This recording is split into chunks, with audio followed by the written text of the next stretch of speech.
So instead of Spain, say that country. The second Spain. Yeah.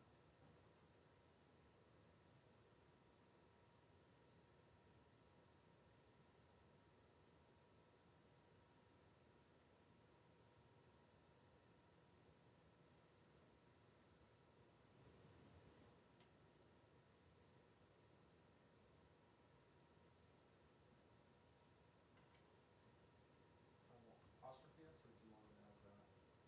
I don't know. Yeah, let me give apostrophe.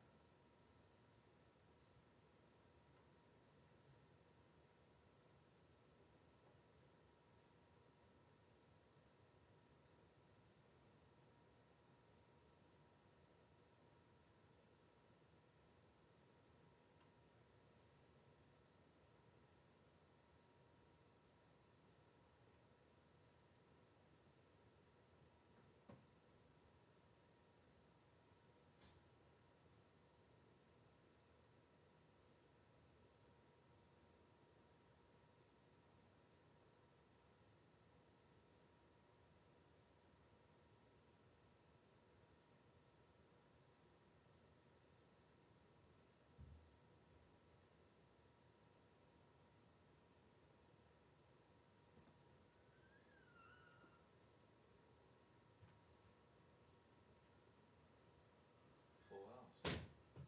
Yeah,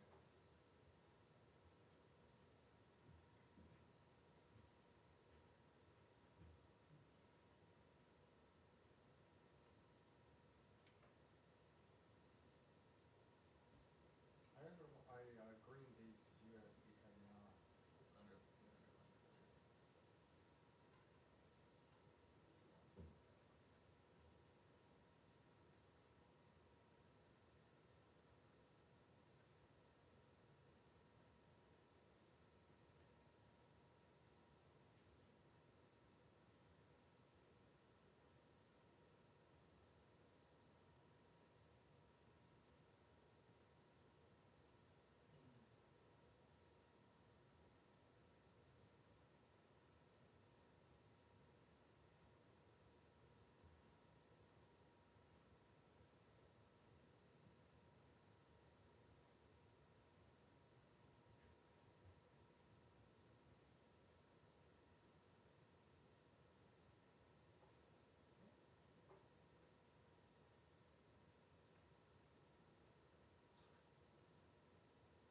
What are you doing? Been hanging out. Been spending time with Jess. Working. Domestic was? Pretty blissful. I mean, Better. Not perfect. Nothing great. Nothing's really perfect. No. But yeah. Cool. Good things I did. Got you in your new place? Not yet. Not this Saturday, but next Saturday.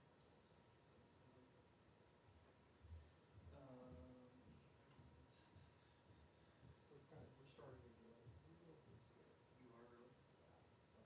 You left a tissue in the seat. It's gross.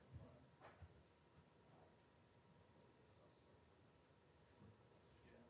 Well, it's good. That's very. Are you doing any sanitize stuff? I just done something this morning. I don't know. They don't really call it.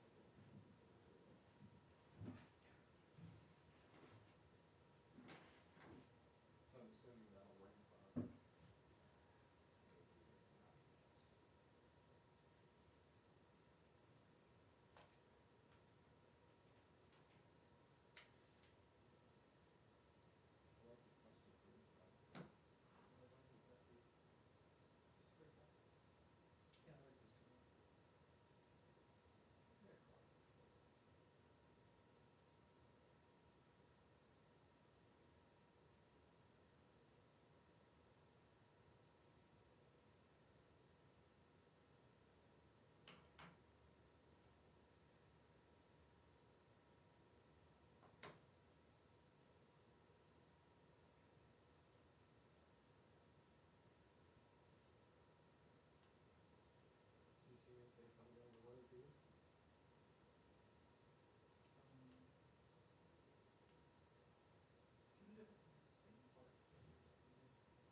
you want to do, Yeah. it would be generally possible, like,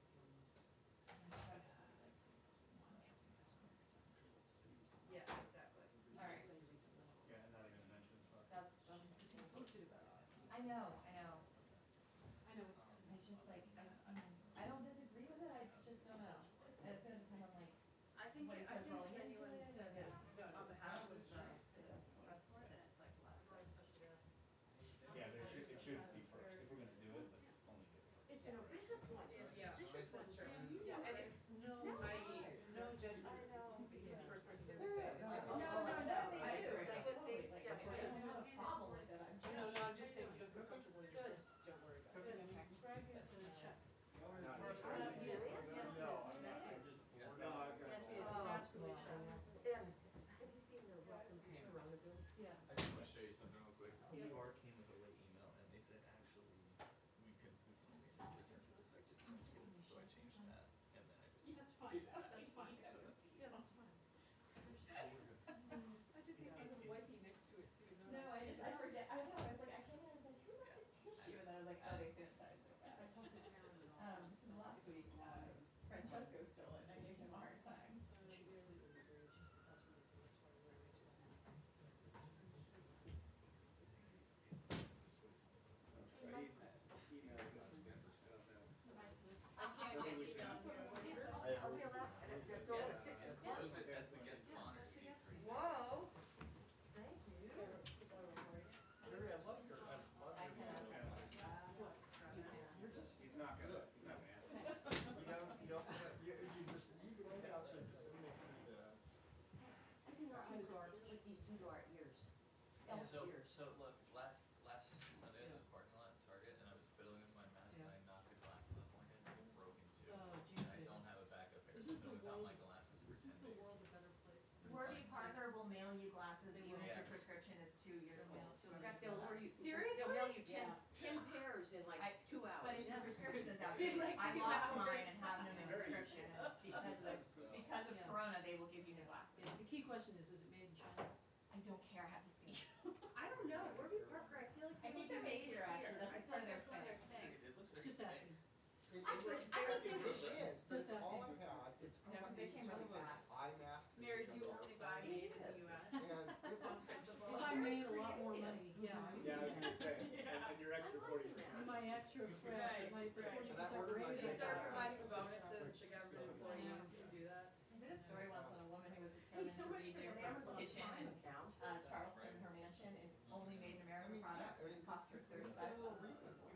35 grand more But they were over what it quality. would have been. Yeah, But they were quality. I'm sure they were. It was all like low press. It was great. But You guys are gonna enjoy the remarks today.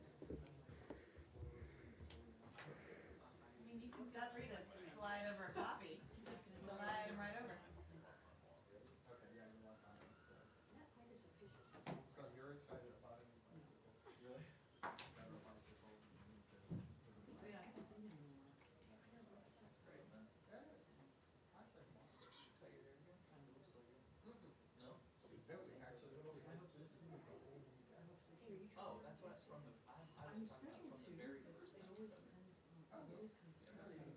I'm about. Oh, okay. I'm about. I think I'm gonna cut Not mine. gonna take the big one. It doesn't need a big one. And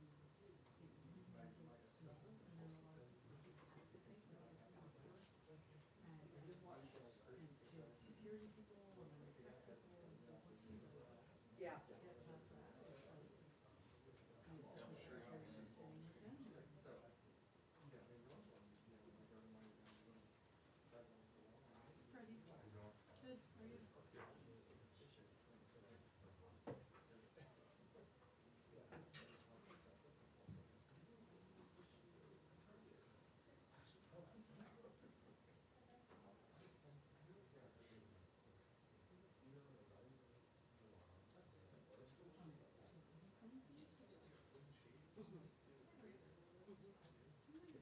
I do too. I wish I could see it. And you can't see it if you're not. It's not. Broadcast in here? Yeah, we do.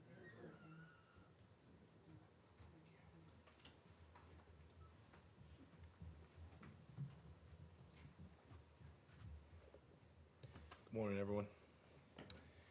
It's been 128 days since Chinese Dr. Ai Fen, the director of the Wuhan Central Hospital's emergency unit, shared information on the internet about a patient with a SARS-like virus. Her colleague, Dr. Li Wen Liang, shared Dr. Ai's report online with medical colleagues. The next day, December 31st, regional health officials in Wuhan indicated they were treating dozens of patients with an unknown viral pneumonia. And within days, Chinese officials detained Dr. Li, 7 others, for spreading false statements on the internet. China saw then that it had an emerging public health crisis on its hands. They knew. China could have prevented the deaths of hundreds of thousands of people worldwide. China could have spared the world a descent into global economic malaise. They had a choice, but instead, China covered up the outbreak in Wuhan. Its National Health Commission ordered virus samples destroyed on January 3rd. China disappeared brave Chinese citizens who raised alarms. It deployed its propaganda organs to denounce those who politely called for simple transparency. And that brings us to today, 120 days on. China is still refusing to share the information we need to keep people safe, such as viral isolates, clinical specimens, and details about the many COVID-19 patients in December 2019, not to mention patient 0. Our truth-telling and calls for transparency aren't about politics. It's not about bullying, it's not about blame. It's about the ongoing need to save American lives.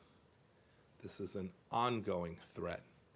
Today, ask medical professionals in New York City. I think they'll agree with that. We need countries to share reliable data in a timely way now and the next time that a calamity like this hits. We need reliable partners.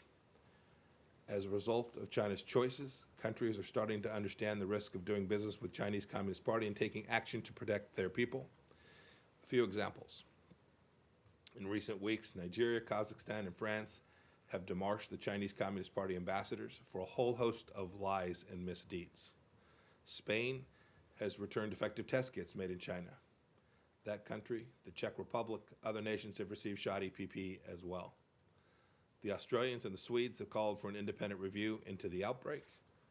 And my friend Dominic Raab has said that the United Kingdom can't go back to, quote, business as usual, end of quote, with Beijing. Even the EU's foreign affairs chief admitted that Brussels has been, quote, a little naive, end of quote, about China. I'm heartened by this newfound realism. The free nations of the world are starting to understand that China doesn't share those democratic values that we hold dear or their economic interests, and that this matters to the entire world. There's no true win-win with a communist regime unless you get to the fair terms that President Trump has talked about and the reciprocity that President Trump did in the Phase 1 trade deal. Now countries have a chance to further insist on what's right for their people. Today I want to call upon all nations, including those in Europe, to support Taiwan's participation as an observer at the World Health Assembly and in other relevant United Nations venues. I also call upon WHO Director General Tedros to invite Taiwan to observe this month's WHA, as he has the power to do and as his predecessors have done on multiple occasions. Turning to the subject of those who are trying to do good around the world. Today, the United States is committing an additional $130 million in global health and refugee assistance, bringing our total devoted to fighting COVID-19 to more than $900 million in more than 120 countries. Congress has provided $2.4 billion in total. This new tranche of funding provides more than $40 million in additional funds for countries in the Indo-Pacific, prioritizing places like India and Bangladesh and Indonesia. We'll also provide more than $20 million in global health assistance to Africa, with major investments in South Africa as well as in South Sudan. We've allocated $11 million in contributions to the IAEA as well to support 83 member states in their fight. I'm also happy today to announce $225 million in additional emergency aid to the people of Yemen, separate from the COVID-19 assistance that I just mentioned. This assistance will provide the UN World Food Programme's emergency food operation in southern Yemen, as well as a reduced operation in northern Yemen, which the WFP was forced to scale down earlier this month because of the ongoing interference of the Iran-backed Houthis. Whether it's our work in countering diseases like HIV/AIDS, malaria, TB, and now COVID-19, the State Department is very focused on saving lives. And by implementing the Protecting Life and Global Health Assistance policy, President Trump's administration has gone further than any in history in making sure that tax dollars do not subsidize the global abortion industry. We'll continue to do that. A couple of quick items, and then I'll take a handful of questions. First, I mentioned Hong Kong last week. Right now, we're delaying our report to Congress that will assess Hong Kong's autonomy to allow us to account for any additional actions that Beijing may be contemplating in the run-up to the National People's Congress that would further undermine the people of Hong Kong's autonomy as promised by China when they entered into the agreement with the people of Hong Kong. Also, I'm excited to report that negotiations on the U.S.-UK Free Trade Agreement are now underway, something President Trump has sought for a long time. A few matters related to the Islamic Republic of Iran. Last week, the United States sanctioned an individual and his company who were doing business with the IRG Quds Force for years, generating revenue and resources for their terror campaign. Anyone conducting business with Iranian entities should exercise extreme caution to ensure that they are not working with the IRGC. And I'd like to take this moment to commend our German friends for banning Hezbollah and taking strong action against suspected Hezbollah supporters. Hope that all other EU member states will follow. Our gratitude also goes out to Switzerland, the United States protecting power in Iran for now 4 decades, for its efforts to extend Michael White's medical furloughs seeking humanitarian furloughs for Siamak Namazi and Murad Tabaz, and bringing home all U.S. citizens wrongly detained. We welcome their assistance and we appreciate all that they've done. We're not the only nation whose citizens are subject to Iranian regime's brutality. I was appalled to see reports last week of Iranian guards on the border of Afghanistan's Herat province abused, tortured, drowned Afghan migrants who dared to cross the border simply in search of food and work. We encourage the Afghan authorities to undertake a full investigation and to seek to hold those perpetrators accountable. Let me close on an upbeat note by mentioning 2 human rights victories. First, the United States was pleased to see the transitional government in Sudan take the first steps to ban female genital mutilation and cutting.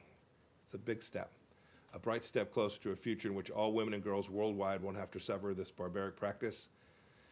It would be great to see nations like Somalia, Equatorial Guinea, and Djibouti, where FGM is widely practiced, follow Sudan's lead. Second, it's only fitting that on the same weekend as International Press Freedom Day, the family of Daniel Pearl successfully challenged a lower court ruling that overturned the conviction of 4 individuals responsible for Danny's kidnapping and murder. We welcome the government of Pakistan's commitment to ensure that justice is done in this case, including by filing their own appeal. Finally, while on the topic of South Central Asia, I want to give a shout out to one of my colleagues, Alice Wells, as she prepares to depart the State Department. She's done remarkable work. I've worked closely with her. She is an exemplary diplomat who, for more than now 3 decades, has served the American people. I want to wish her all the best in her future endeavors. Happy to take a couple questions. Okay, Nike? Good morning. Thank you. Good morning, Mr. Secretary. Morning. How are you? I'm good. I hope you're well. On behalf of the press corp, we are very sorry for your recent loss. Our deepest condolence to you and your family. That's very kind. Thank you. On China, what do you mean when you say there is enormous amount of evidence that the virus is from the Wuhan lab? The reason I ask is because Army General Mark Milley said yesterday that we don't know if the virus emerged from the Wuhan lab. Separately, when the COVID-19 was gaining momentum in January and early February, did Chinese officials reassure American officials that it was under control and would be resolved on its own, maybe because of the warming weather? Do you feel they misled you? Is the administration pondering punitive measures on China? Thank you. So I'll take the questions in sequence. So I saw General Milley's statements entirely consistent with what I think everyone in the administration has said, including President Trump. The intelligence community is still figuring out precisely where this virus began. here's how this could get solved really quickly. The Chinese Communist Party could do what they're committed to do under their obligation to the World Health Organization, to be transparent, to be open, to do the simple things that nations all around the world do to make sure that pandemics like this don't get out of control, and in fact, importantly, stay out of control. I mentioned the number of days. This is an ongoing challenge. We still don't have the samples that we need. We still don't have the access. We collectively, the world, don't have the samples to be. It's not even just that in the moment they couldn't do the right thing. They continue to be opaque. They continue to deny access for this important information that our researchers, our epidemiologists need. And importantly, this could happen again. These are the kinds of risks. This is why when I see people say, well, America is bullying the Chinese, we're demanding of them only what we demand of every nation, right? Be transparent, be open, be a reliable partner. The very things the Chinese say they want to cooperate. Great. Cooperation is about action. It's about opening up. It's about sharing this information. So the details of where patient zero, where this began, are things that are knowledge that's in the possession of only the Chinese Communist Party. They're the ones that can help unlock that. If they need technical assistance, we're happy to provide that assistance to them. The world needs answers to these questions for not only the current moment, but so that we can make sure that we reduce the risk that something like this could ever happen again, with thousands and thousands of lives lost and enormous economic cost to the entire world. As for the details, I think the administration's laid out a timeline of what we've seen. It is pretty clear that at the front end of this, the Chinese Communist Party misled the world. That is, they knew more, and they didn't share that. And they had an obligation to do so under the international health regulations that they are required to adhere to under the World Health Organization's rule set. They didn't do that. The World Health Organization also failed to do that. And it's not only that they didn't enforce, but the World Health Organization needs to still demand that there be an investigation. Dr. Tedros needs to be just as concerned as the United States and Australia and other countries are that we still don't have access to the answers we need. These are important issues that are ongoing, real issues, and we need to get them resolved.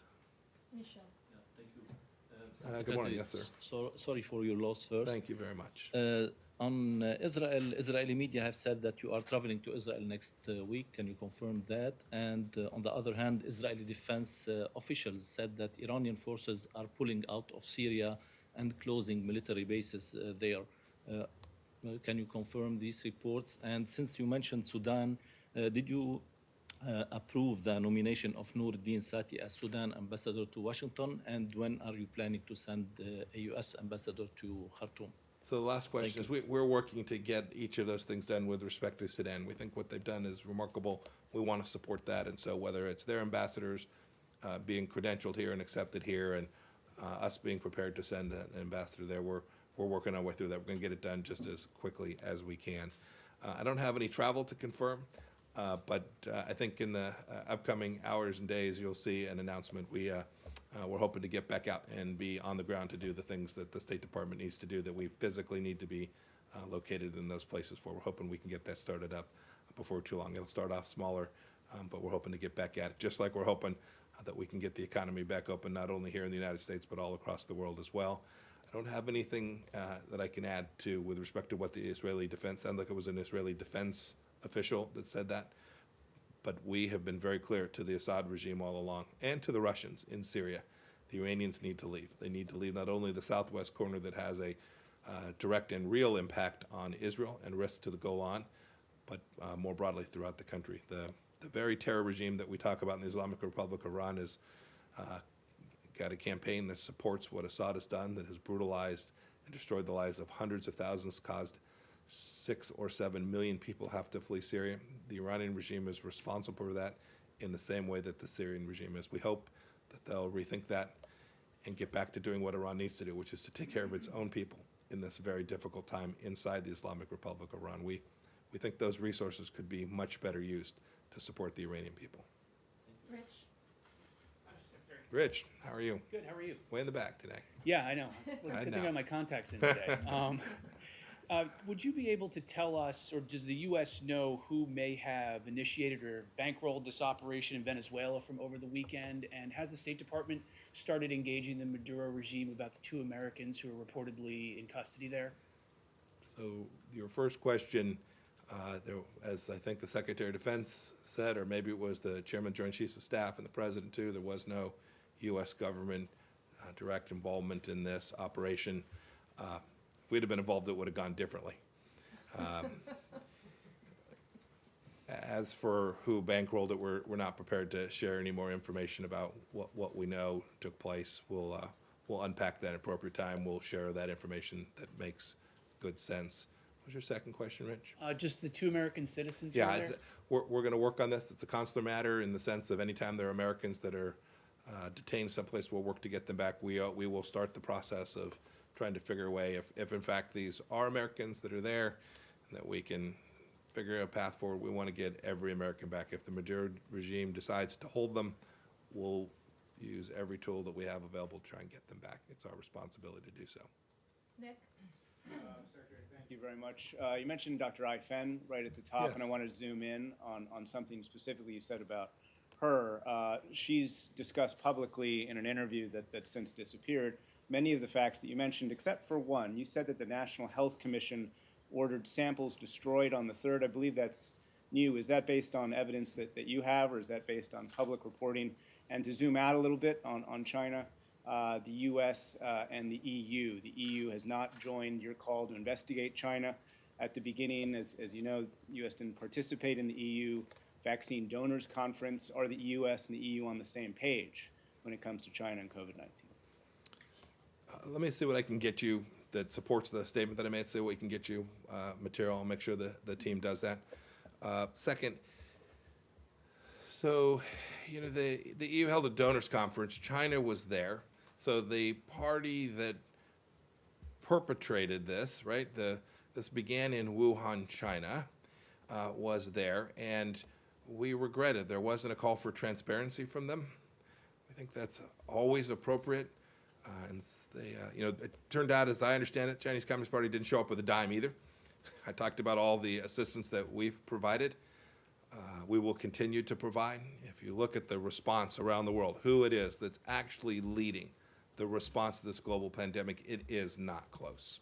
It is the United States of America, and it will continue to be so. We'll continue to work with our partners all across the EU, not just the French, the Brits, and the Germans, who sometimes are conflated with the EU. We're working with countries all across Europe.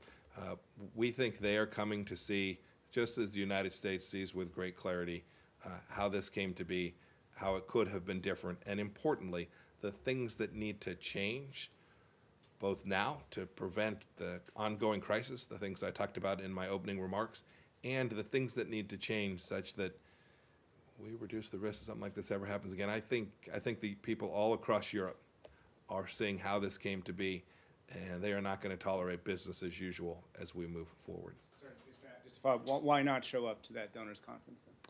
We're going to do everything we can in every forum to provide both the resources, technical skills, and the leadership to deliver a response here. We'll do that, and we'll do that with our European partners. We'll find the right forums to do that. Okay, last question, Barbara. Mr. Oh, hi, Secretary, Barbara. hello. I just want to go back to Nike's question because it's kind of puzzling. You had all these statements. General Milley, she mentioned about he doesn't know. Dr. Fauci said there was evidence that strongly indicated the virus evolved in nature, not in a lab. Yeah, no, that's all. There That's are all reports consistent. That That's all intelligence consistent. sharing Barbara, among Barbara, Five Eyes shows it's Barbara, very we've been unlikely through it it, came Barbara. from a lab, and so on. So I'm just wondering. Yeah. And also, the IC statement last week doesn't sort of talk about any evidence. Are you basing your assertion on information Barbara. that all of these parties do not have? And a second question Barbara, about the Barbara, let CDC. me just put this to bed. Your efforts to try and find to spend your whole life trying to drive a little wedge between senior American officials, it's just false. It's just Barbara, every one of those statements is entirely consistent. Every one of them. Lay them down together. There's no separation. We're all trying to figure out the right answer. We're all trying to get to clarity. There are different levels of certainty assessed at different places. That's highly appropriate. People stare at data sets and come to different levels of confidence. Every one of us stares at this and knows the reality. The reality that this came from Wuhan. Every one of us stares at the situation and says, who can provide the answer to precisely where patient zero was from, where this actually came from? We all know who can unlock the keys to that. Every one of those leaders, whether it's Dr. Fauci or General Milley or myself or the president, we all know how to get to this answer. That's where the focus needs to be. It's where our focus is. And have you made a formal request? Have you asked the CDC to make a formal request for data access? Yeah, there have to been the many. Wuhan There have lab? been. That's a great question. There have been many formal requests, and we will continue to make formal requests for this information. Did you get a formal response from Beijing? You should ask Ambassador Shui, who had a great op-ed this morning, and I can't wait for my daily column in the China Daily News. Okay, thanks. No, he's gotta go. All right, go ahead. Okay, yeah. Following up on my colleague's question, I actually have your statements from last week where you did Yeah. a lot of interviews with some of conservative colleagues. Anytime you want to come down and talk to us, by the way, feel free. Can hardly wait. But seriously, but you said in multiple interviews on May 1st, April 30th, and other days, some version of, we don't know if the virus came from inside the lab in Wuhan. And then on Sunday, you said there's enormous evidence the Those are- virus came from inside the lab. Those are both true. So did the intelligence change over the weekend? Those statements are both true. They're entirely consistent. They're entirely consistent. So Why then- are you highlighting one and Wait, not wait, the other? let's not. I've now answered this question. I think it's the 13th time. Happy to try to answer it again. I'm not sure what it is about the grammar that you can't get. We don't have certainty, and there is significant evidence that this came from the laboratory. Those statements can both be true. I've made them both. Administration officials have made them. They're all true. But then why- focus on the most important piece here. The most important piece here is that the American people remain at risk. The American people remain at risk because we do not know, to your point, we don't have certainty about whether it began in the lab or whether it began someplace else. There's an easy way to find out the answer to that. Transparency, openness, the kinds of things that nations do when they really want to be part of solving a global pandemic, when they really want to participate in the things that keep human beings safe and get economies going back again. We'll continue to work on that. We'll continue to get more certainty. And I hope we get an answer. Where did patient zero begin? Where precisely did this start? I hope we get even more evidence about where it came from. And when we do, we'll certainly make that clear as well. Is there a So reason you thanks, refrained? everybody. Just to correct the record, the secretary's done over 90 interviews in the past month, and he just did one with ABC, and he could breeze her every week, so just want to correct what Christina said. Thank you. I just said if you want to come down.